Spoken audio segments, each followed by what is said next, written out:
Millions of times every day, people are asked to prove they are human. Click the bicycles. Select the traffic lights. Identify the crosswalks. Check the box. Most people treat it as a minor inconvenience. A small obstacle standing between them and the website they want to access. But what if that isn't the whole story? What if those few seconds are doing far more than blocking bots? Because hidden inside one of the internet's most familiar tasks is a strange possibility. Every time you prove that you're human, you may also be teaching a machine how to see. Not metaphorically, literally. And if that's true, it raises an uncomfortable question. How much of the modern internet is built on invisible human labor? Because for years, millions of people have been completing tiny tasks, often without realizing that those tasks may be helping train some of the most powerful artificial intelligence systems ever created. The strange part is that the work feels so insignificant that most people never think about it at all.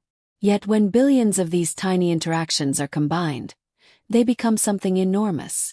A vast stream of human knowledge quietly flowing into machines. The story begins with a problem.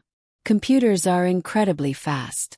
They can perform calculations that would take humans centuries. Yet for a surprisingly long time, they struggled with things that humans found effortless.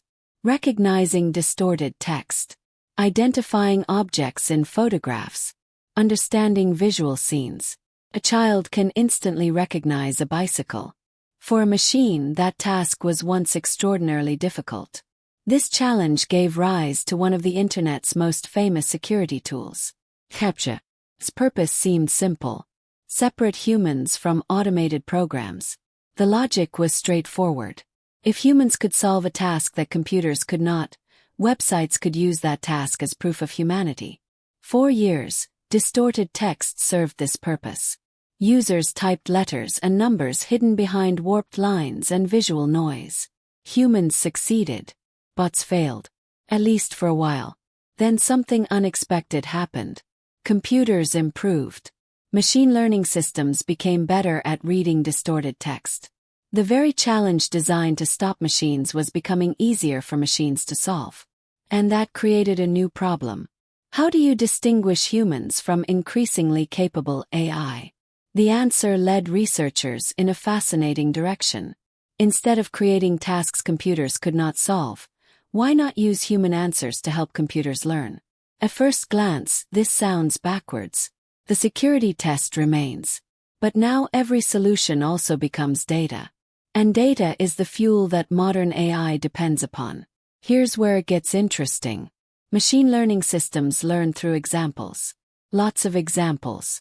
Not hundreds. Not thousands. Often millions. Sometimes billions. Imagine trying to teach a computer what a traffic light looks like. You cannot simply define it with a sentence. Traffic lights appear from different angles. In rain. In sunlight. Partially hidden. Image. Covered by shadows. The machine must see countless examples before it begins recognizing patterns. That is where humans become valuable. Every time a person correctly identifies a traffic light in an image, they provide information. One answer means very little. 100 million answers become something powerful. Researchers discovered that massive groups of people could collectively label enormous datasets far faster than small teams of specialists. And once those datasets existed, machine learning systems could train on them. The explanation should have ended there. Didn't. Because the internet itself was becoming one giant source of training data. Photos uploaded to websites. Images shared on social media.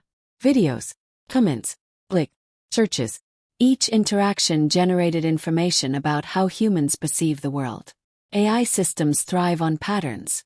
And humans produce patterns constantly. What happened next transformed artificial intelligence. Deep learning systems began achieving results that once seemed impossible. Image recognition improved dramatically. Speech recognition became increasingly accurate. Translation systems grew more sophisticated. Computer vision advanced at remarkable speed. And behind much of this progress was an uncomfortable reality. Machines were learning from humans on an unprecedented scale. But researchers noticed something even stranger. The relationship was not one-sided. Humans were training AI. Yet AI was also influencing humans. Recommendation algorithms began shaping what people watched, what they read, what they purchased, even which ideas received attention. The flow of information was moving in both directions. The deeper question is no longer whether humans teach machines. We clearly do. The deeper question is what happens when machines begin learning from nearly every aspect of human behavior. Because unlike previous technologies, modern AI systems are not simply tools. They are systems that improve through exposure to human actions. Every search query, every correction, every interaction, potentially becomes part of a learning process. And that process is happening continuously. Most people assume AI training occurs inside laboratories filled with researchers. Part of it does. But much of it happens in ordinary moments. Moments so mundane that they barely register. Clicking a box, labeling an image, correcting a prediction, choosing one option instead of another. Tiny actions, enormous consequences. And then the mystery deepens further. Because future AI systems may learn from data generated by earlier AI systems. Machines learning from information partly produced by other machines. Researchers sometimes call this a form of model feedback. A situation where artificial systems increasingly influence the very environments from which they learn. The science becomes harder to predict. What happens when the boundary between human knowledge and machine-generated knowledge becomes less clear? No one knows for certain. But many experts believe it will become one of the defining technological questions of the century. For most of human history, knowledge flowed primarily between people. Parents taught children. Teachers taught students. Communities shared experience across generations. Today, something new has entered that chain. Machines. Not machines that merely store information. Machines that learn from it. The box you check to prove you're human may seem trivial. And by itself it is. But multiplied across billions of interactions, it becomes part of a vast educational system unlike anything humanity has ever created. A system where millions of people contribute tiny fragments of knowledge. Often without noticing. Often without intending to. And together, those fragments help teach machines how to understand the world. Perhaps the strangest part is that proving you're human is no longer just a test.